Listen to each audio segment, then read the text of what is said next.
I'm Marsha Thomas, and I'm conducting, along with Dave Milledonnis, we are conducting this interview on behalf of the National Veterans History Archival Institute. Today is June 24th, 2017. We're in Raleigh, North Carolina. Now, will you tell me your full name, please? My name is Harry William Hintz, H-I-N-T-Z. And where were you born? I was born in Bristol, Connecticut When? in March 16, 1926. Mm-hmm. Did you grow up in Bristol? I spent my first 18 years until I went into the Navy in Bristol, Connecticut, yes. Mm-hmm. I came from a very large family. I had 8 sisters and 2 brothers. Oh my goodness, where are you in the ranking I was the youngest son, Uh-huh. and I had 3 younger sisters. Mm-hmm. Wow. So, 2 of my younger sisters are still living. Did your 2 brothers, older brothers, serve in the service? One of them was too old, and one of them, my brother Ted, served in the Army, and he was older than I, and he served Do you remember in the where? European Theater. With what group, do you know? I don't have it on. European theater, did he land on D-Day? No, Okay. no, he did not. And I know that he's Fort Jackson comes to mind. He was Basic there. training. Basic training. Yeah. And he was in Iceland there at one stage. Wow. And he was in Britain at one stage, and he was in Europe, and I don't know all the particulars about his service, but All right. I remember those things. Well, do you remember, growing up in the Depression, did that affect your family, such a large family? I so respect my father and mother Mm-hmm. because this was the Depression, just the heart of the Depression when I was. And there was always more than enough food on the table. My dad worked, he was a pipe fitter, a steam fitter in a General Motors plant in Bristol, Connecticut. Okay. And General Motors had 2 plants, and one of them made roller bearings and then also coaster brakes for bicycles. I'll be darned. But he did a lot of the plumbing and that kind of work in setting up the plant because it was a new plant. Wow. In that one. But then there was a forge plant also where they did a lot of hammering and stuff that he didn't work at that plant. Did he continue to work at that plant during the war? Oh, yes. Did they convert over to munitions or any kind of material for the war effort? Or was it still bicycle brakes and bearings? No, the bearings though were for the tanks, Okay. you know, and this kind of thing. Right. That was a big General Motors plant. Mm-hmm. I don't know now if it's even there anymore. Wow. But and one summer, I was an athlete in high school, and I bunged up my knee here playing football. When I was a sophomore, I got clipped. And so I was out of commission there for a while, quite a while. And I worked at that General Motors plant, hauling stuff by hand to these inspectors who were micrometers they had, or whatever they call them, and they measured the tolerance on these cups and cones and the circumference and everything on this, and making everything perfect. And every once in a while they'd throw one in the waste bin, you know, and they'd have to do it over. But anyway, so Wow. interesting. I've been in a lot of places in my life, and Sounds like it. But your father managed to put food on the table during the Depression for yeah, that many people. he certainly did. And he bought a small plot of land, like 15 acres Mhm. in Bristol, Connecticut. But he lived in a big, not a big development, but in one of the major streets in Bristol, Mhm. Green Street. Mhm. And so we had, as a hobby and something else to do here, why I helped him clear the land, and he had a big old Fordson tractor with wheels this big. And it was a used one, and my oldest brother was an auto mechanic, and he had his own shop at one stage. And then he went to California and went to an aviation institute of some kind and learned all about the jets. And he came back home to Bristol and went to work in Pratt and Whitney, Oh, yeah. and in Pratt Whitney engines. Hartford and the surrounding area. Yeah. And this is very interesting because he was a crew, I think they call him a crew chief or something Mm-hmm. similar. But he was in charge of an airplane that they would, I'd say, "Where are you going today?" And he said, "Oh, we're going to try to find some ice in the clouds and see if our de-icers are working on the plane." And he'd come back and tell me the story about this, but he was quite successful here Wow. in his field, you know. So. Harry, do you remember where you were December 7th, 1941? I certainly do. Tell me about that. On December the 7th, my next oldest brother, Ted, and I and my dad went to Hartford, Connecticut, Mm-hmm. because a bridge collapsed. And I don't remember the name of the bridge or anything. And we just went to see it because Hartford was about 18 miles from Bristol probably. And we drove over there and just a bunch Spectators. of spectators, Yeah. all crazy Something neat people to see. looking at this bridge hanging down into the river. Wow. Wow. So anyway, that's where I was, and I heard then people talking about Pearl Harbor, and you know, we were in the car.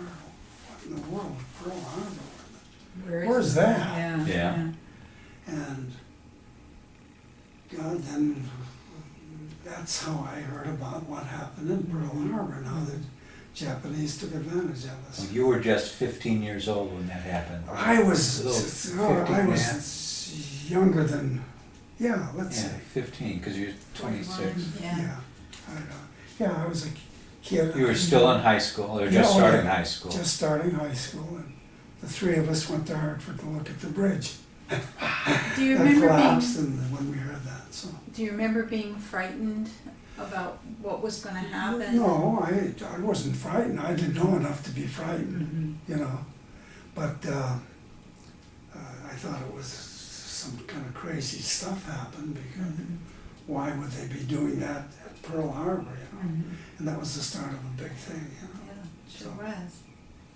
So now So- in high school, you mentioned to me before you were the president of your class, Oh, yeah, I Yeah. was. your senior class? My senior, yeah. Mhm. And what made you decide to enlist? Well, I was turning 18 as a senior, Mhm. and I knew that I would be drafted if I didn't enlist, and I thought I might want to be in the Navy, have a choice. Mhm. I said I'd prefer being in the Navy Mhm. rather than going into the Army. So that's why. Was your brother in the Army at this time? Oh, yes, he was. Was he drafted or did he enlist? I don't remember. Okay. I really don't remember. But he was in before you Oh, went in. yeah, he was in 3 or 4 years before, Okay, or right after the war started, I guess. okay. Yeah, So you enlisted during your senior year yes. and then did not have, and you were only 17, you told me. Yeah, and they said, we'll wait until you're 18, and then I turned 18, and they said, we'll allow you to finish high school, because I had a couple, 3 months to go. Mm-hmm. And I graduated from high school on the 20th of June in '44, and I went into the service in Sampson, New York. Uh-huh. It was one of the Finger Lakes they had. Right. And 7 days later, I was in the service. And where did they send you for basic training? Sampson, Oh, there. Sampson, New York. So you took boot camp at Sampson? Yes, at Sampson. How many weeks was that? I don't know, 8 weeks or 10 weeks or something. Okay. And they, cut my hair and pulled some teeth, although I had been to the, this is the craziest thing because, I chipped a tooth playing football in high school. So we didn't have the equipment they have. Right, Yeah, no mouth yeah. guards. Yeah, and I didn't have a mouth guard. Mhm. Anyway, so I knew I was going into the service, and I went to my dentist, and he filled my tooth, and I had perfect teeth at that stage, except one back here got clipped and a piece broke off. So I had that corrected. Mhm. And I got into the service, and they took 4 teeth from me. I said, I just went to the dentist. That's all right. We want to make sure nothing. Boom, boom, boom, boom. 4 of them. In the back? Yeah. The wisdom teeth? Well, I still have a wisdom tooth Oh, on each side. They took 4 teeth. ouch. It gave me a haircut, zip, and shots all over.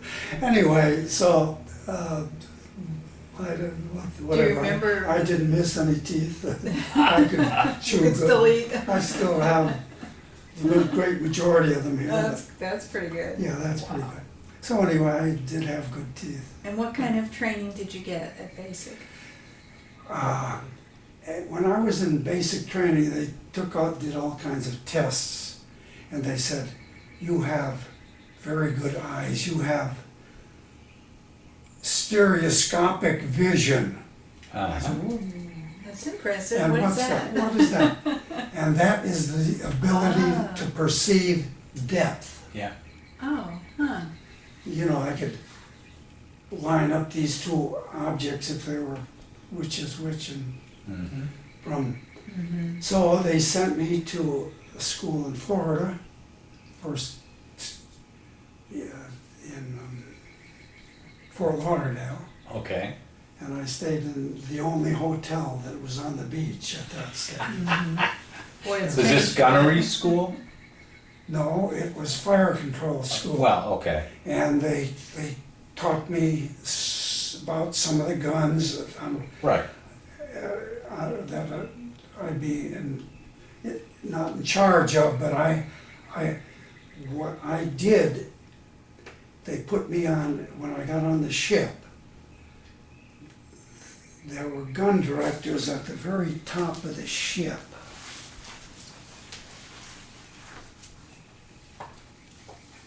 Way up in here, gun directors, one here and one here.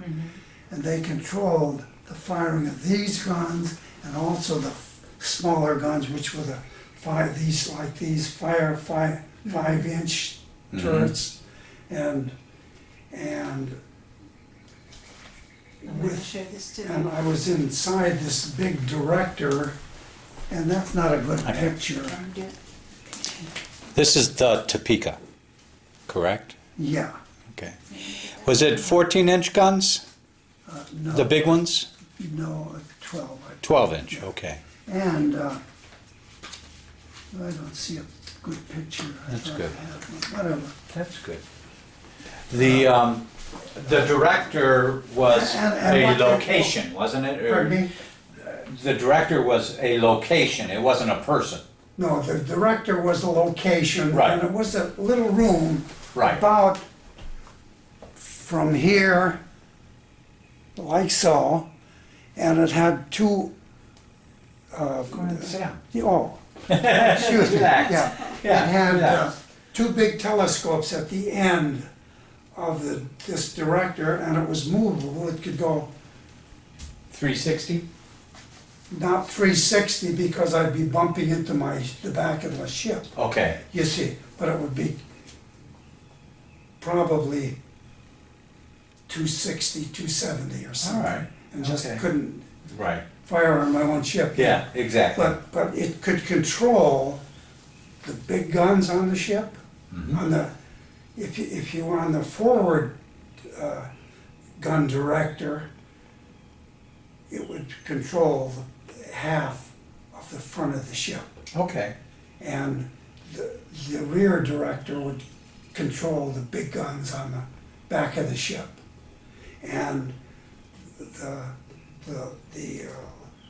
big, and sometimes we would sit inside the big gun turret mm-hmm. for the big guns on the front of the ship.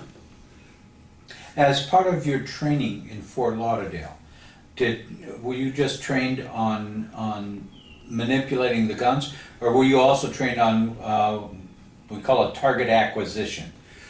They showed us airplanes, ours and the Japanese, because I was gonna be sent. And they showed us a few German ones, which were not significant. But I could identify every airplane in and every Japanese plane that we knew, the Tojo, any of them, in an eighth of a second. They would flash them on the screens after they showed us the pictures and the configuration of the airplanes. And the ships that the Japanese had also, because our ship could shoot at ships or airplanes.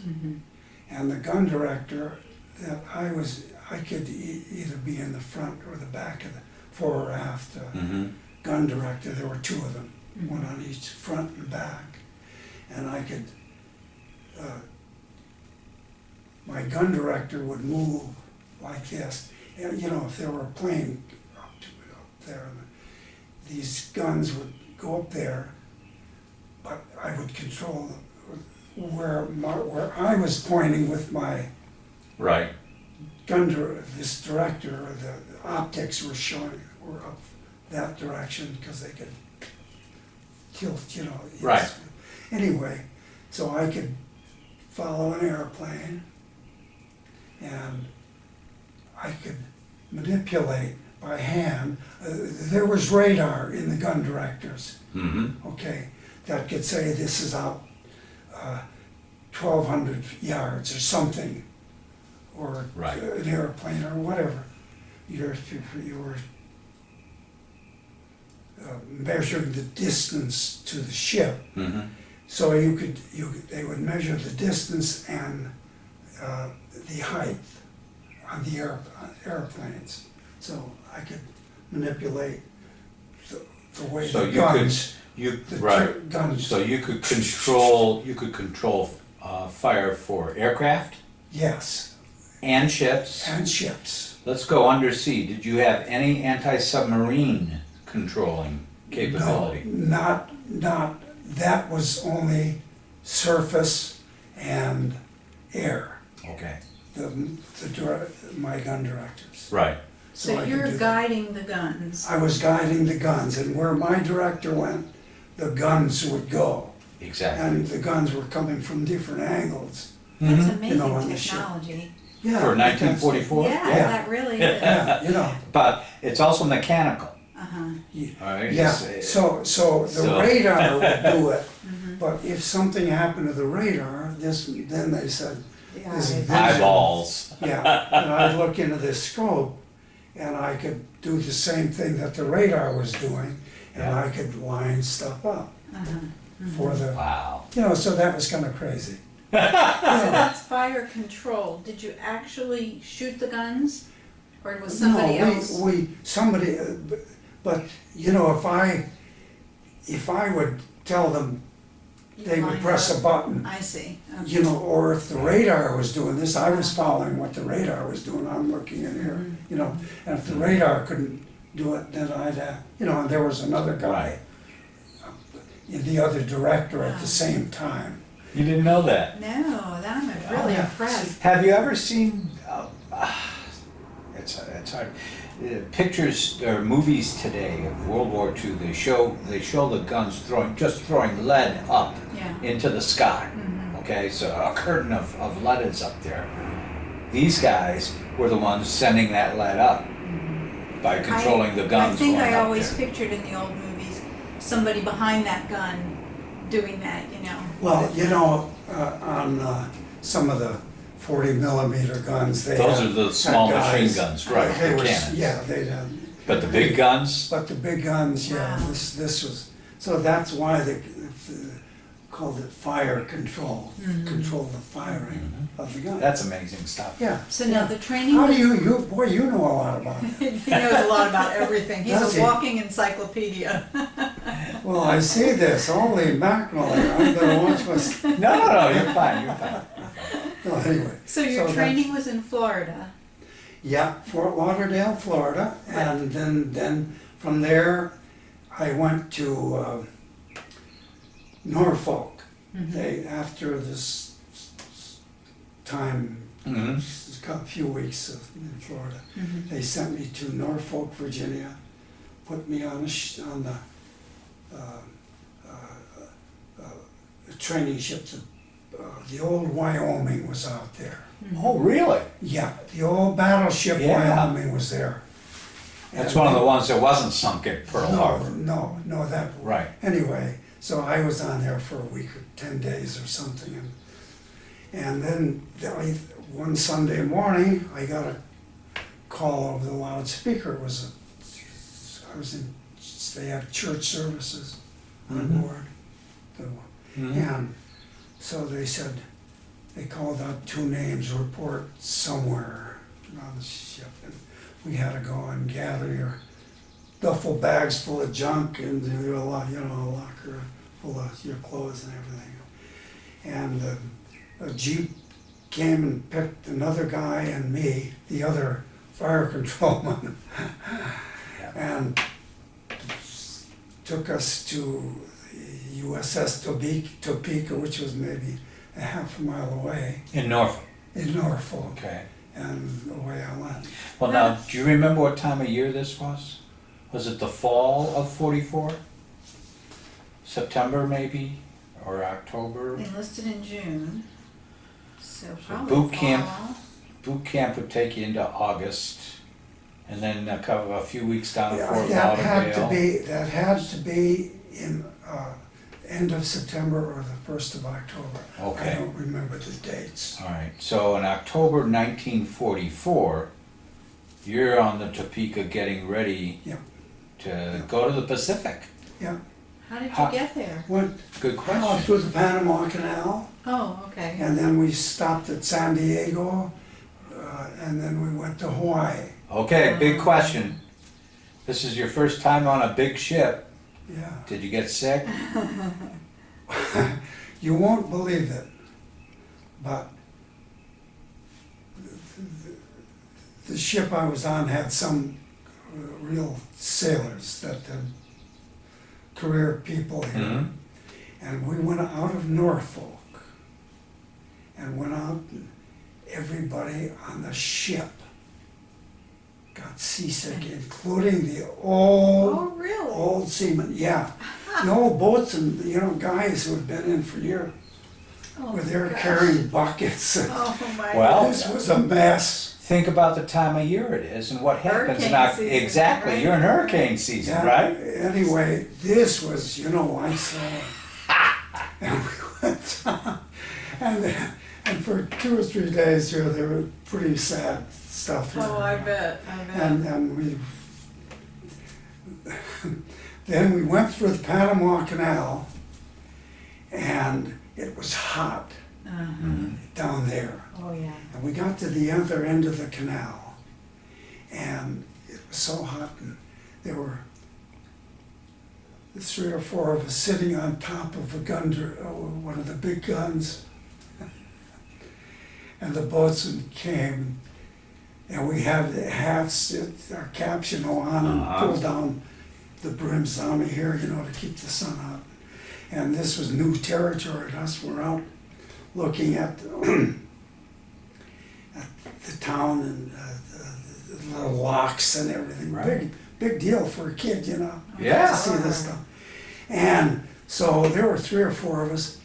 He put all of us on duty for being out of uniform. And I got 10 hours of duty, and that's the only bad mark in my whole career. Oh, I had to get a because brush you had the hat down. and out of uniform. And I don't know if I had my shirts off. Oh. Right, because And, it was and so we were hot. 3 or 4, Yeah. So what was the duty you had to pull?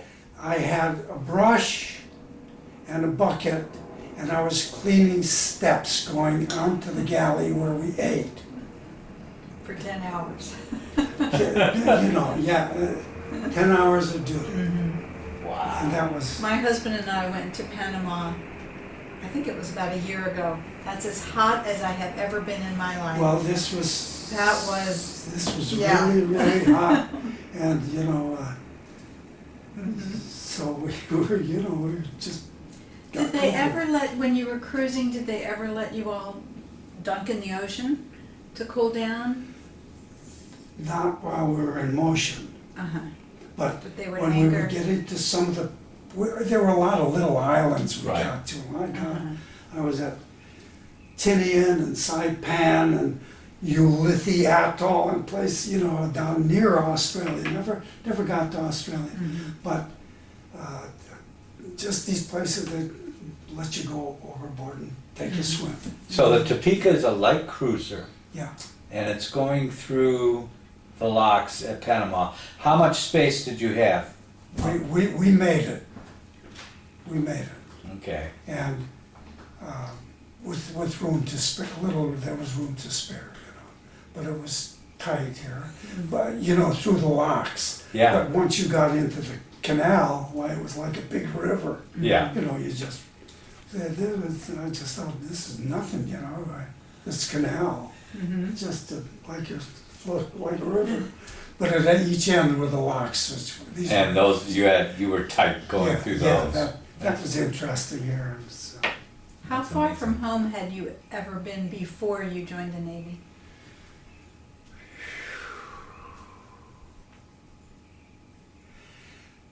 I guess the farthest I was New York City, Watching the Brooklyn Dodgers play baseball. Well, I got to Yankee Stadium in Boston. Yeah. Oh, You know, okay. Uh-huh. I Yeah. could get this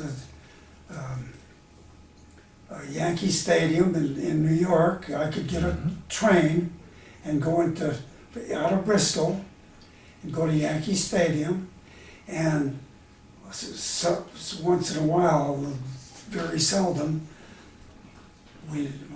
some of my family would go down to Boston, Yeah. Fenway Park in Fenway. Boston. The Green Monster. Yeah, the big left field fence Yeah. there, high, big left field fence. Anyway, Wow. so that was the and on a good summer day when I was a little younger, and one of my uncles who lived 3 houses down from us in Bristol, he had bought a new car, and he'd want to show off his car, and he'd take 3 or 4 of us to New York to That's pretty good. That's Bronx. pretty neat, yeah. go to the zoo, Uh, and Once late when I got a little older, I'd go to a ball game, a few of them Yeah. in my lifetime, so. So Now from you're- Panama, where did you go? San Diego. Came around Hmm. San Diego to Hawaii. Now, did you meet up with a fleet in San Diego? Or did you Just our ship, just your ship alone? yeah. And there were a number of ships out in Hawaii, but then we went out and met a cruiser division. I Okay, was so part of. between San Diego and Hawaii, the trip you made from San Diego to Hawaii, Just our ship. you were by yourself. Yeah, Did you have any gun training or drills on the way from San Diego to Hawaii? We, on the way from Norfolk To Panama, to Panama, we did some training. okay. And they would send up an airplane with sleeves at the back of them, Right. you know, And a target ro- a practice. rope. Mhm. And this airplane is pulling a rope and it's just a sleeve of Mm-hmm. A fabric. fabric, and they just practice shooting Mhm. at that. What about from San Diego to Hawaii? And I think we did, but I don't honestly remember that. What about submarine drills? No, Okay. no. Well, there were drills, avoidance, you know, all of a sudden they'd have a drill here, the submarine. And an interesting thing though, when we got into the Pacific, deep Pacific, Mm-hmm. there were Japanese submarines prowling, and in the harbor of Tokyo Harbor and like that, they had mines Right.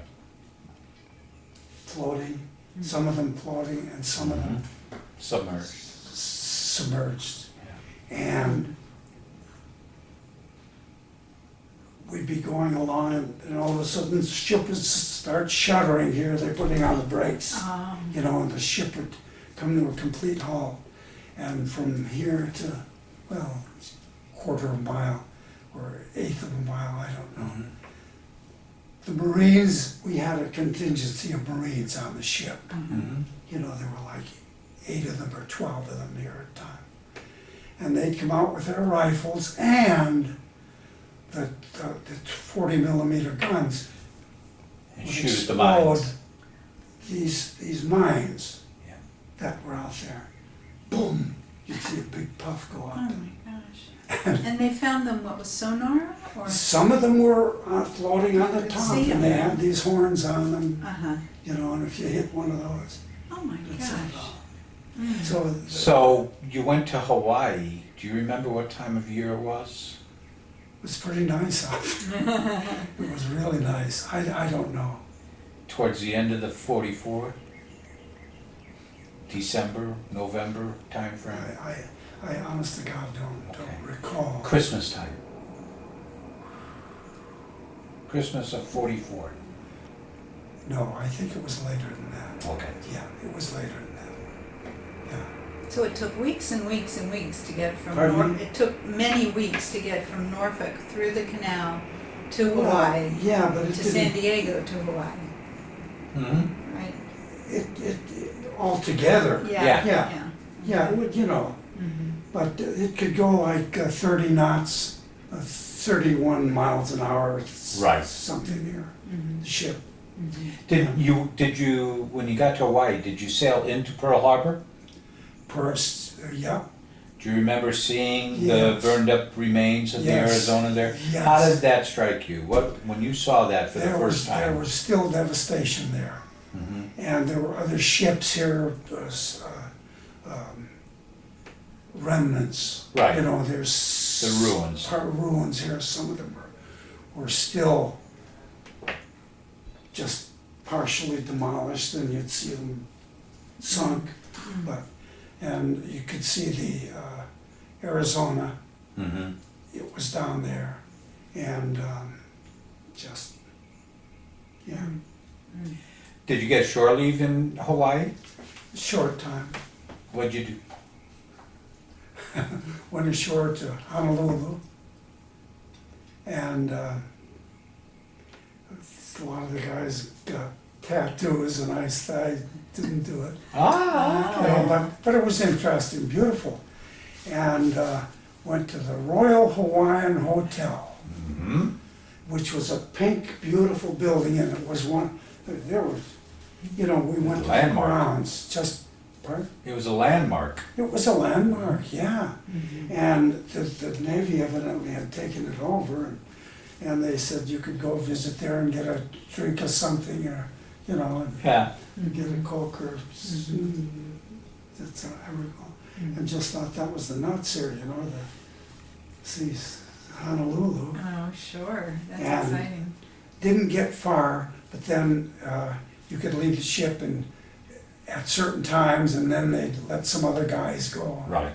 And from there, then we went out everywhere. Were you getting news of the progress of the war? No, No?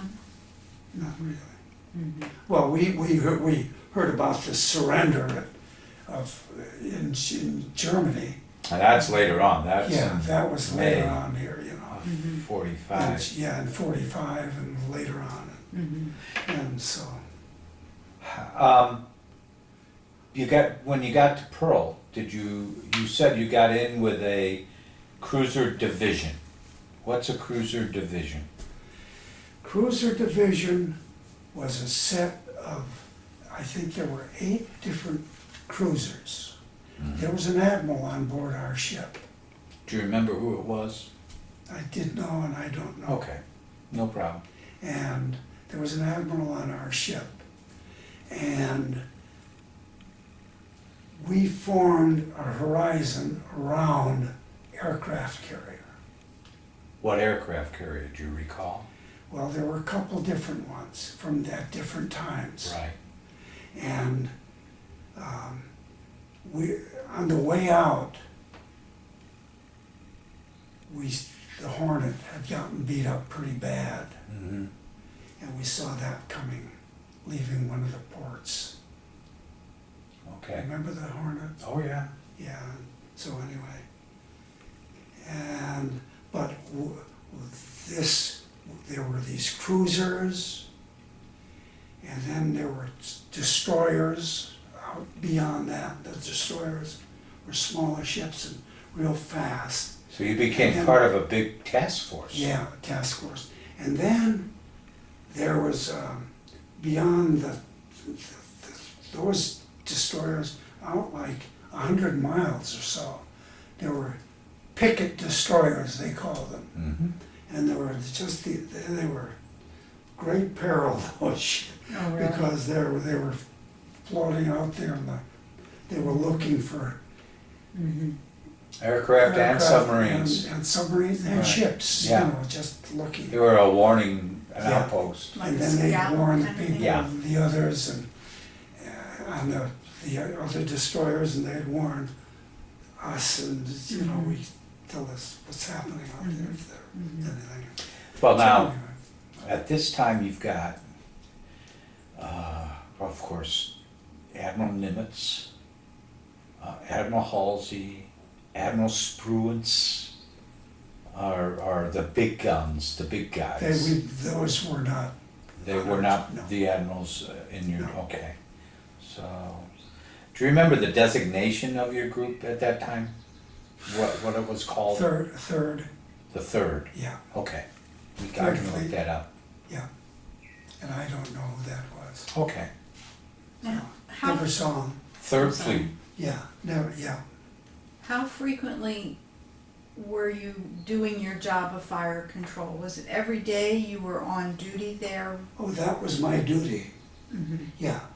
I would be on watch also, Okay. you know, at night, maybe from 12 to 4 or something.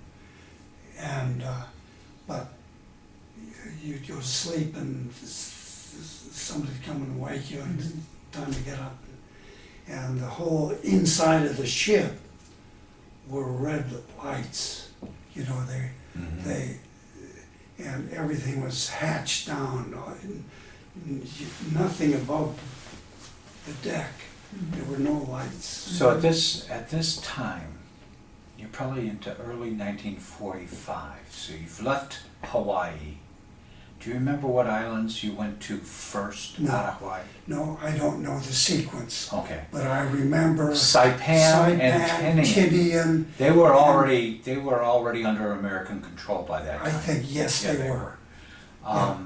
And I hit Guam, I hit Okay, that was under American. Samoa, Okay, I hit Tinian, Ulithi Atoll, right. which was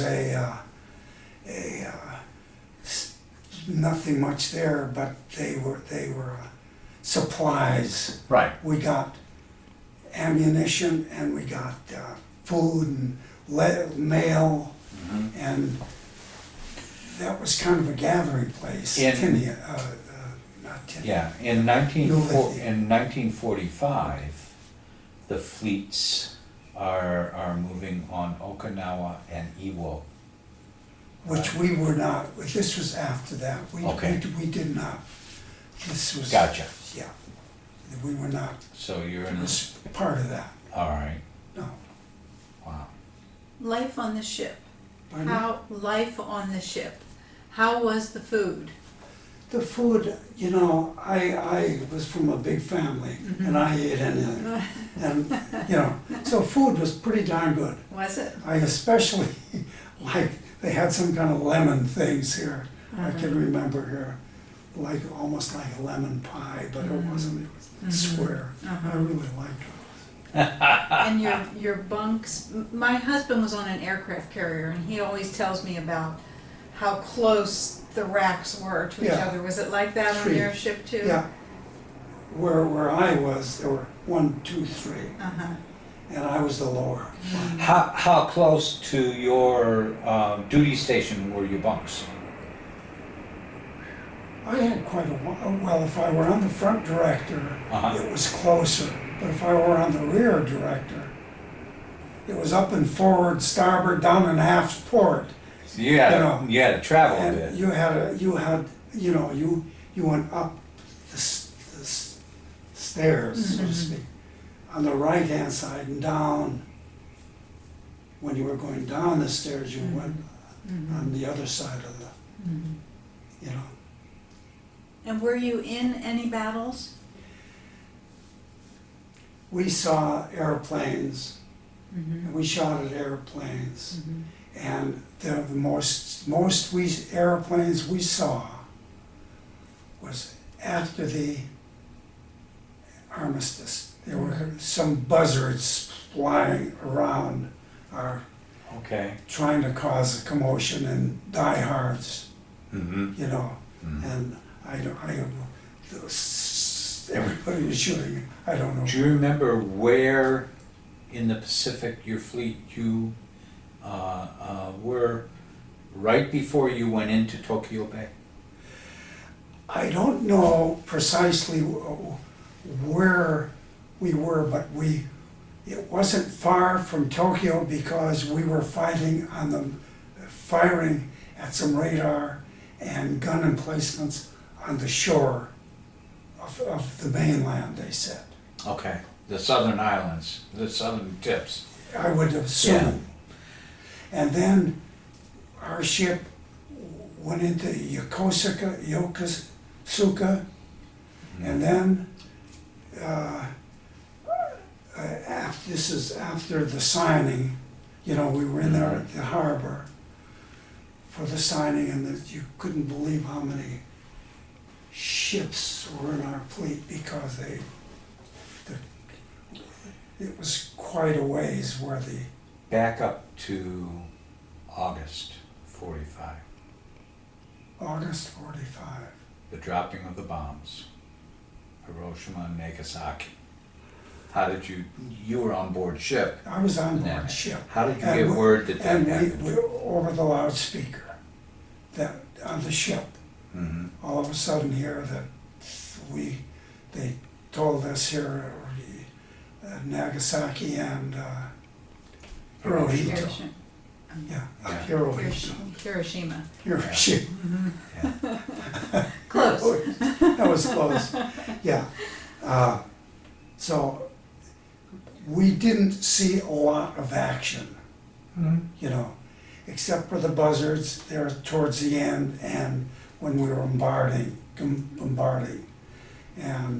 But we were taking care of the aircraft carriers and they were taking off all the time.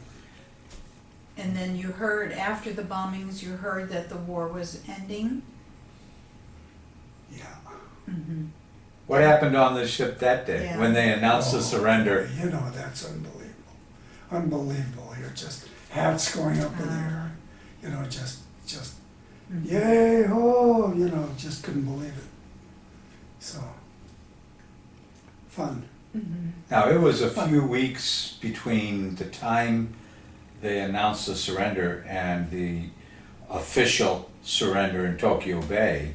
During that month or so, what was going on with you?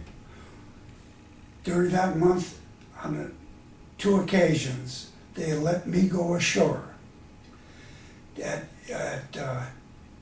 Yokosuka, Yokosuka, and there was a gymnasium that Right. they had a big old warehouse that you could go and lift weights, and there were mats there. And I remember this kid on the ship. He was a wrestler in high school, and he said, "Harry, let's wrestle." And I said, "I don't know how to wrestle." And so he was a wrestler. He says, "Come on, I'll show you." So I didn't know anything about how to hold and sit and kneel, and so he showed me, and I can remember he came down on me, and I was on my back, and I pushed my legs up against his chest, and he went flying like this. Wow. And he was a real wrestler. That's about all I knew. Have somebody around. I didn't know anything about how to wrestle. You know, collegiate wrestling or that. I didn't know. But I But you found got out to see later a in little of life. Japan. Pardon me? You got to see a little of Japan. Oh yeah, so I took a train from Yokosuka to Yokohama to Tokyo. Really? Yep. And I got into the bay, and the devastation in Tokyo, you can't believe. There were, Yeah. this is something you won't believe either. But got into Tokyo Bay, got into Tokyo, got off, and there's a band playing. And here on this side was the Royal Palace, where, Mm-hmm. Where the okay, emperor was, yeah. you were there? Go ahead. Oh, okay. Here's the Royal Palace up in here in the grounds, and they're beautiful. They were untouched, you know. And a band was playing at this location outside of the palace grounds. There was an opening there, and I guess it was downtown. I remember there was a bridge. Anyway, saw a Japanese guy taking a whiz out in the middle of the bridge. I kind of laughed, you know, because I thought that was kind of odd. Different because cultures, we right, didn't right. do that. Yeah. But anyway, here I am in the middle of Tokyo. All devastation. Here's this little American band playing. And they were playing nice songs, and I'm here with 3 or 4 guys that I knew from the ship, and we're there. All of a sudden I hear, "Harry!" And I thought it was one of my guys calling me, you know. Uh-huh. So then I didn't see them.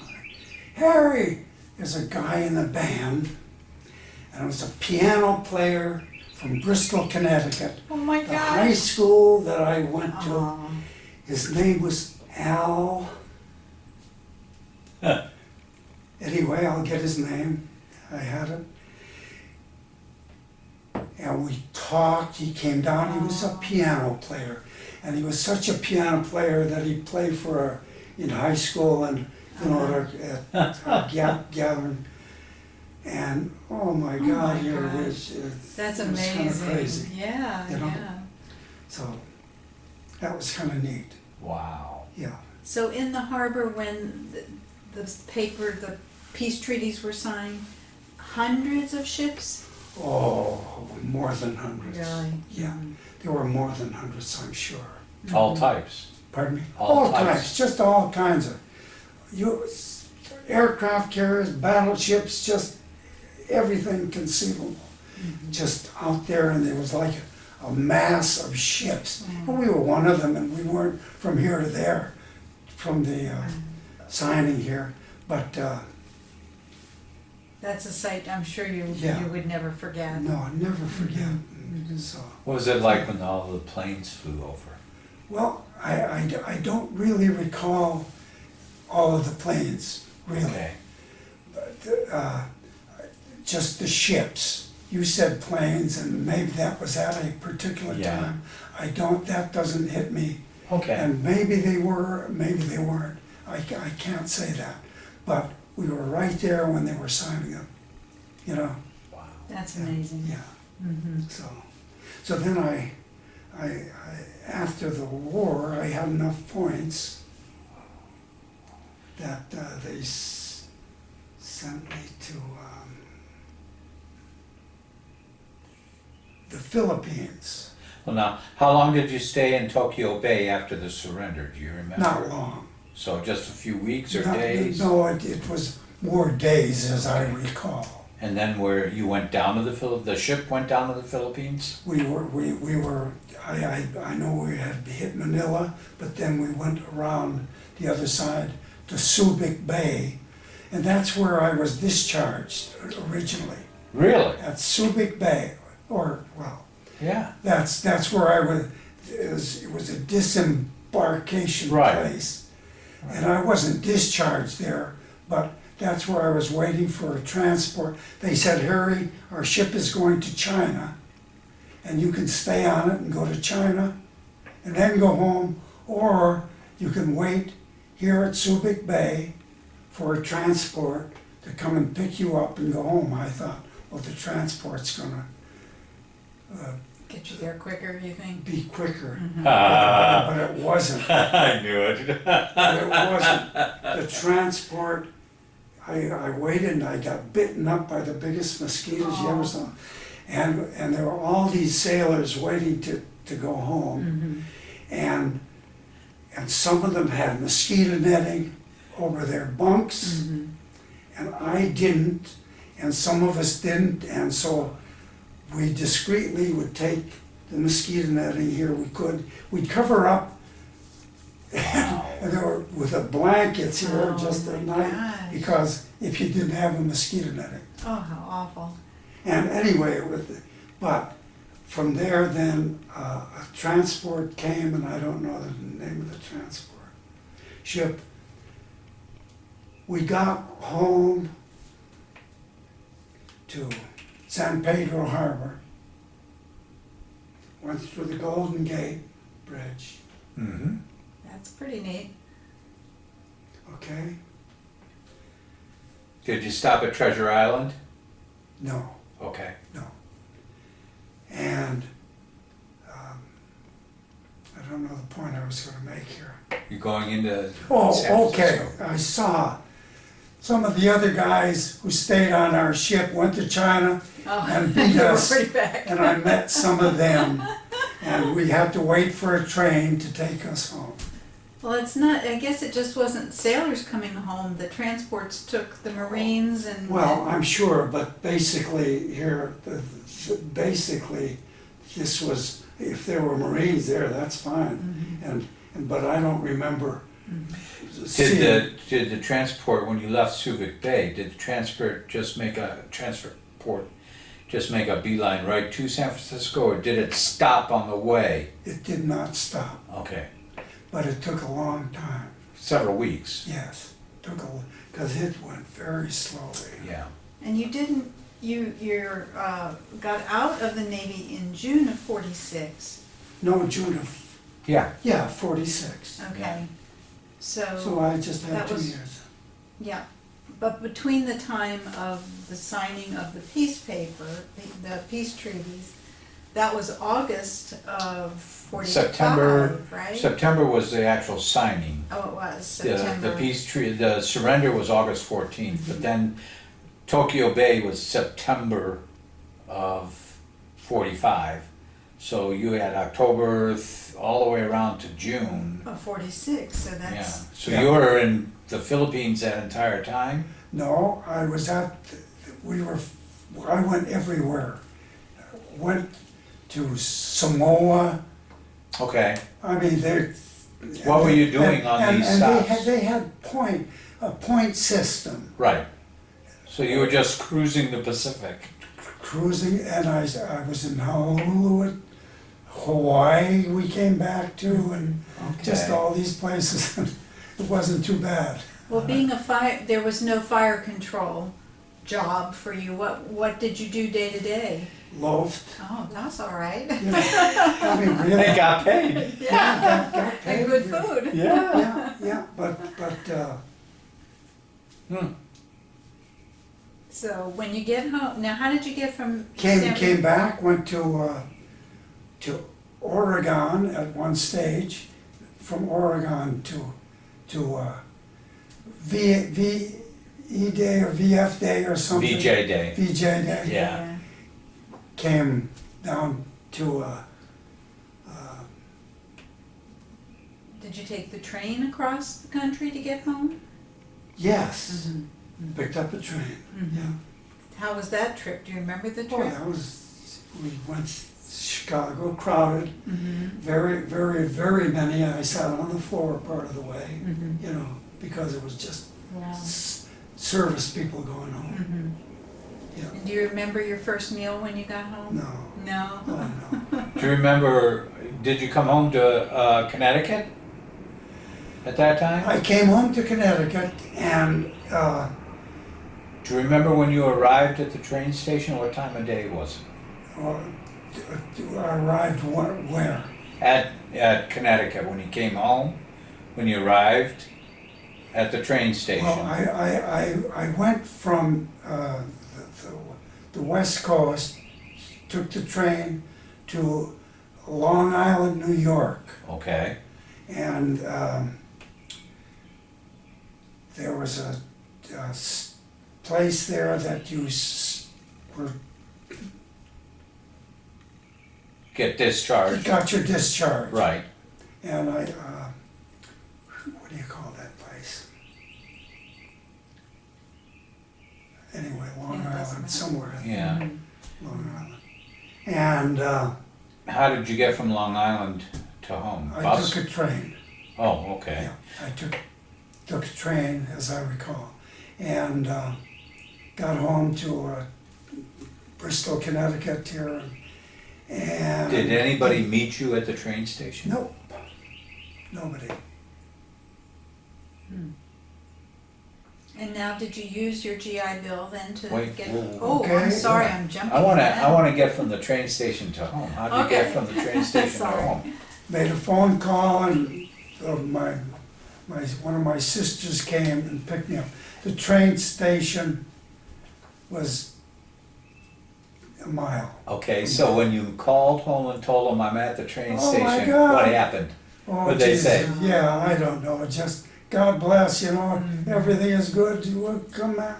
Anyway, you know, And your sister picked you up yeah. and got My you home. sister Betty, who was just, she was next oldest to me. And when you walked in the door, I What had my happened? mom here, she was waiting on the front porch. My mom was waiting on the front porch, and she was a fine lady. And That's wonderful. I think I ate some potato pancakes There you that she go. made. And this is funny because Janice, my wife, had never eaten potato pancakes. Oh, really? No, Ha! these were, and had you? Oh, yeah, I Yeah. love potato pancakes. Did you ever, Kartoffelklase? Yes. You know what that is? Yes. What is that? You roll them up, too. It's potato Potato crepes. Oh, Well. These were potatoes that were grated Yep. and Sausage or ham and pickles. Polish bologna, Yeah, fried Polish bologna. my dad would make those. I used to eat fried And- bologna when I was a kid. And Yeah, I loved Polish, it. my mom would make these, and it was potatoes and I don't know, some eggs, I guess, and salt and pepper and this kind of thing. Put them in boiling water. They came out cooked, and they were all gray, and you ate them with, we ate them with Polish bologna fried. God almighty, they were good. How much did you weigh before you went in to the Okay. service? And how much I did weighed you weigh when you got, 175 pounds, and how much Yeah. did you weigh when you got home? and I weighed probably 190. Wow.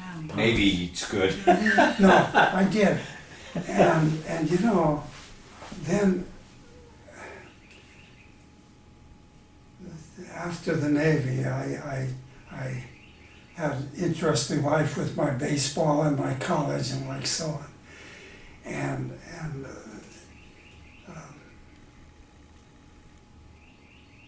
when I was really in good shape, and I went to spring training a couple of years while I was in college. I went to Springfield College in Springfield, Massachusetts. Oh, yeah. You know that? I used to compete against them, You did. Where'd you go? West Point. You son of a gun. Oh, no wonder. You son of a gun. That's great. I competed against Springfield. Springfield. They had great gymnastics And, yes, teams. I was a gymnast. You were. Yeah.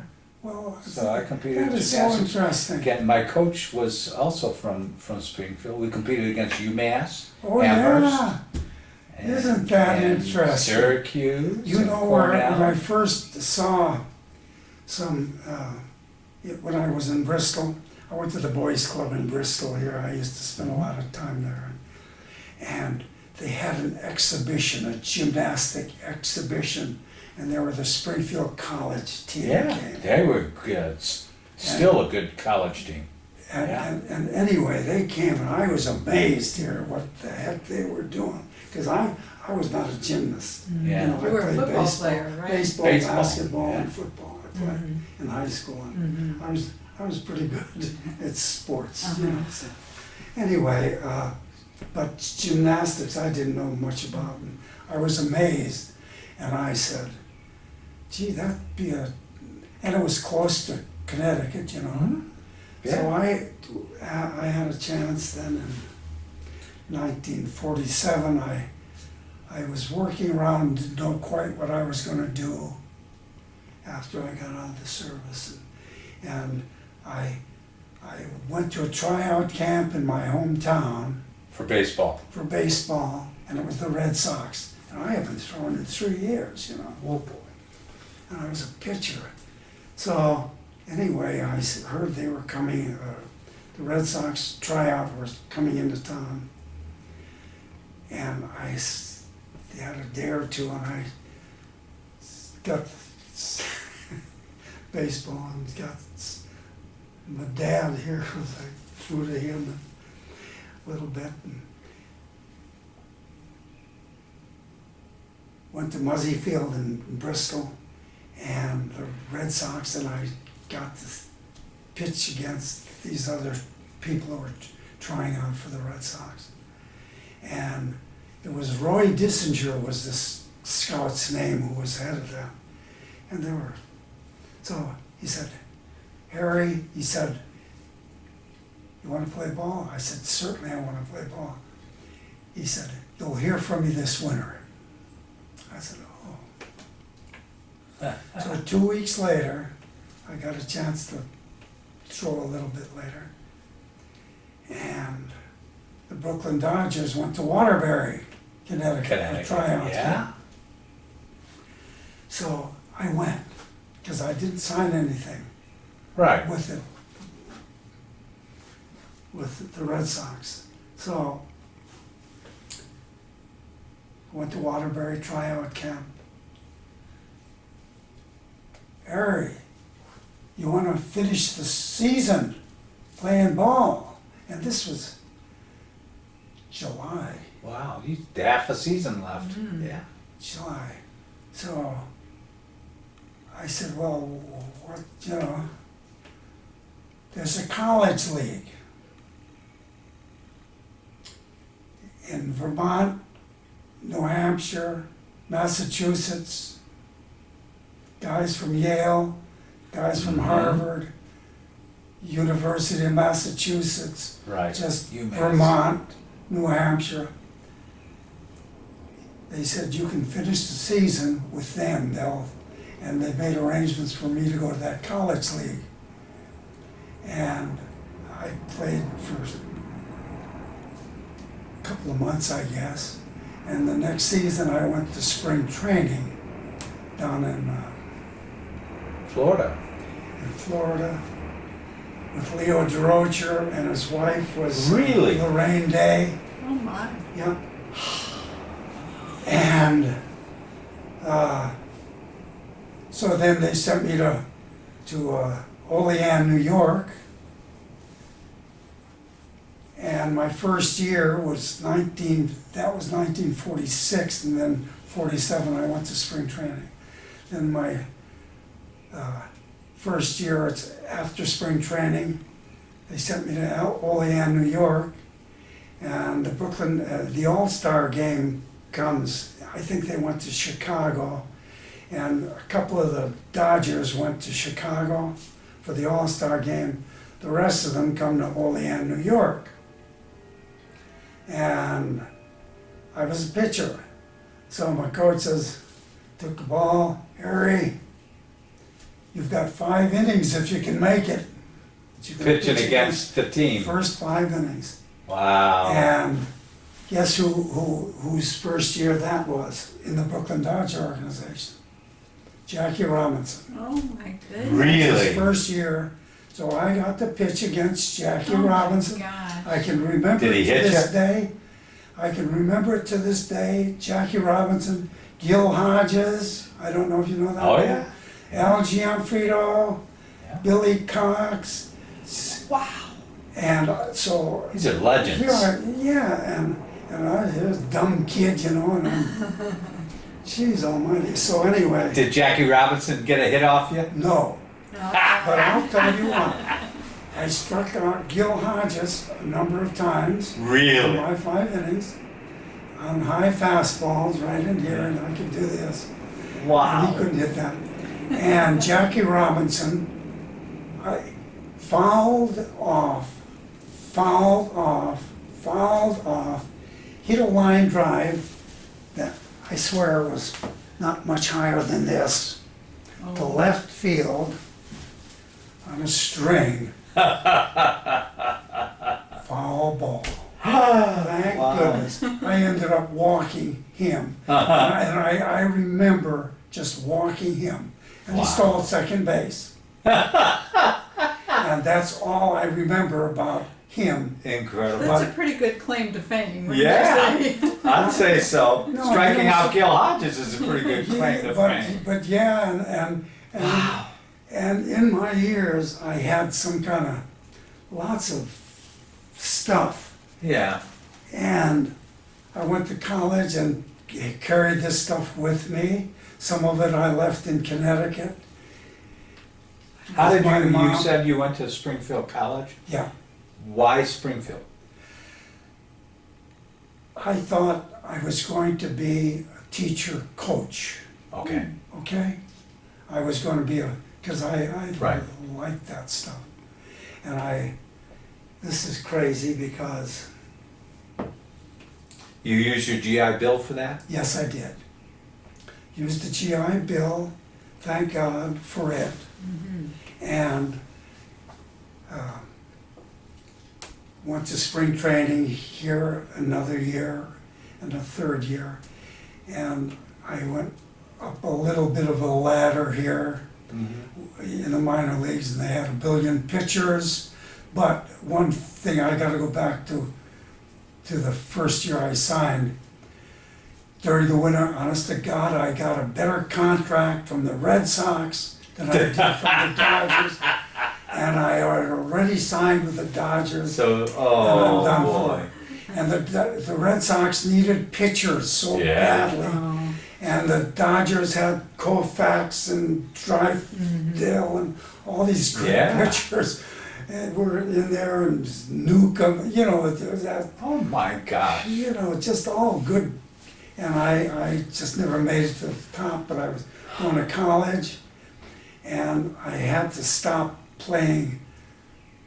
going to spring training, because when I went to college, I had a trimester system. Right. Some of the colleges, some of my courses, like chemistry, biology, English, Or and summer. history, were 3 terms when I was a freshman. Yep. And good God, I was not good at chemistry and biology, those are not my favorite subjects. I got to be a junior and a senior, and I had freshman stuff I had to make up for English and history. So I took the easy courses my junior year and went and played ball after that. And then my senior year, I had chemistry and biology, which were my worst subjects, and I hated them. I needed these to get a degree. And so I ended up passing. And I wasn't proud of my marks, but You passed. I passed. And so I went to North Carolina. I had an opportunity they wanted to look at me for a coaching position down there. And this is the darndest thing. I'm sitting there having lunch, waiting to go to an appointment to a school here, like at 3 o'clock in the afternoon.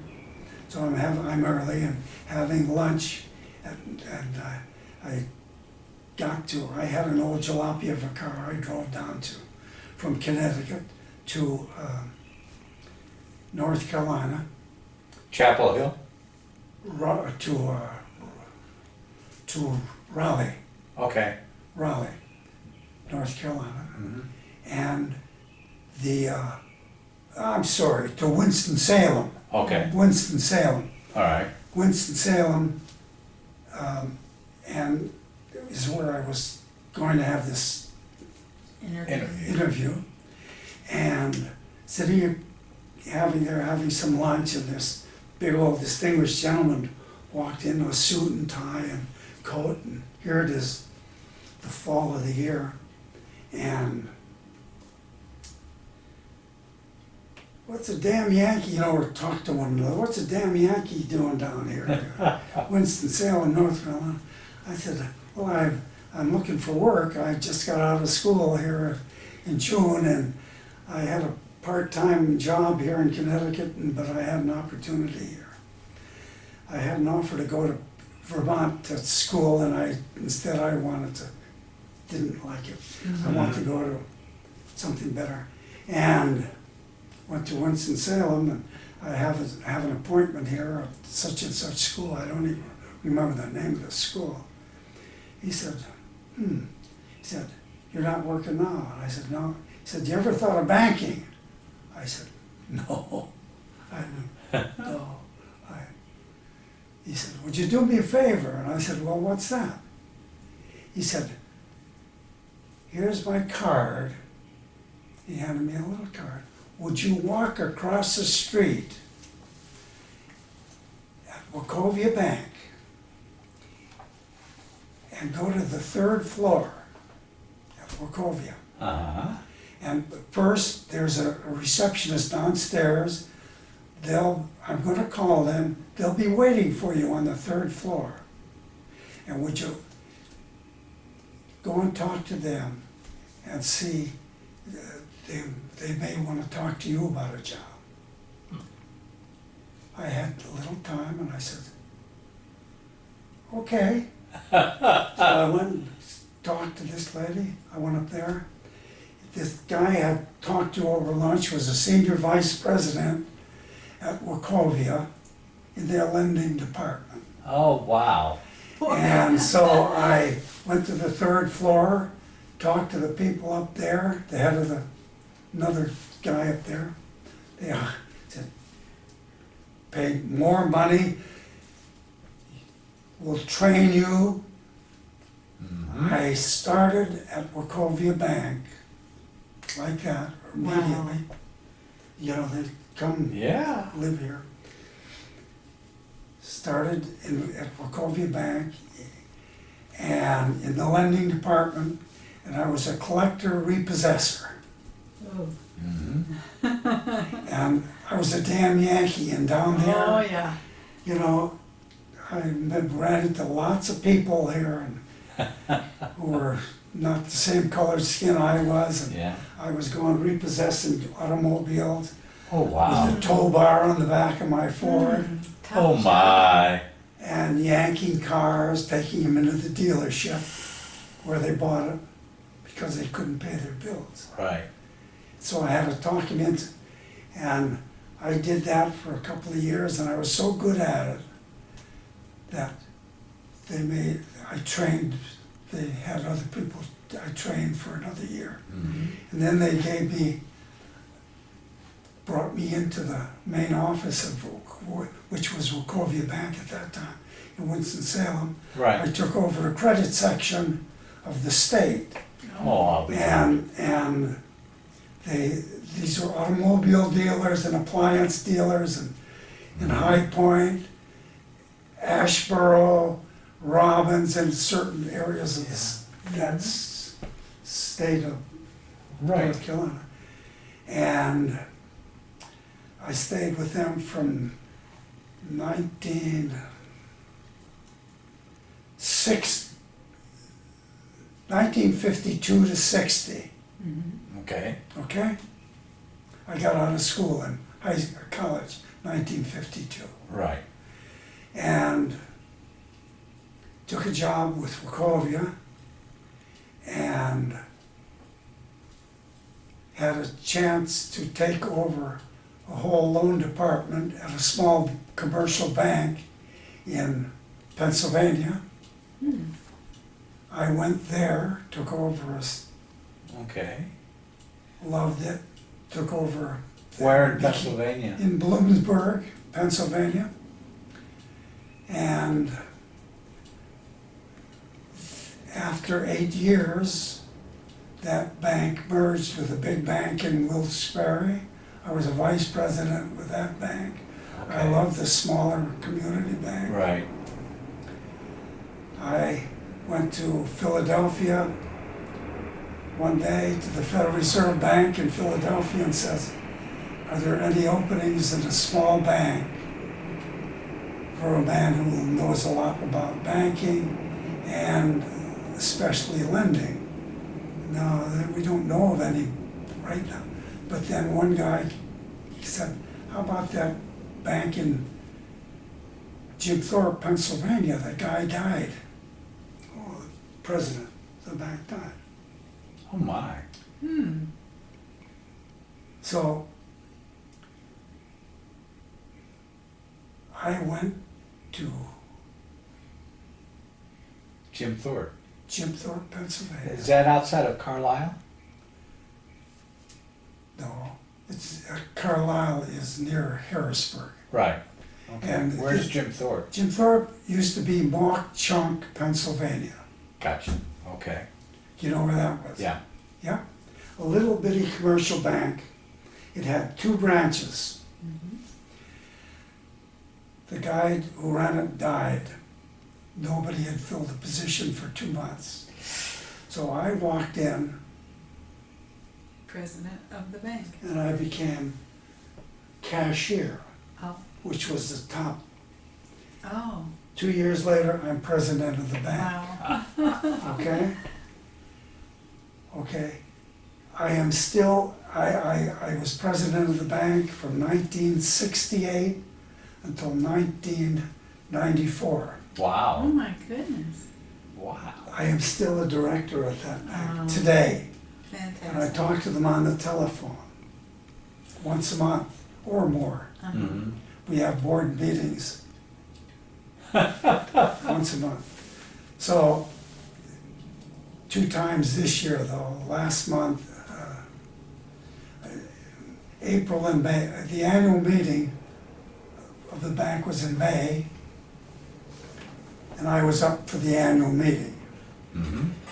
And I was up to the bank in April, so I was there in April and May.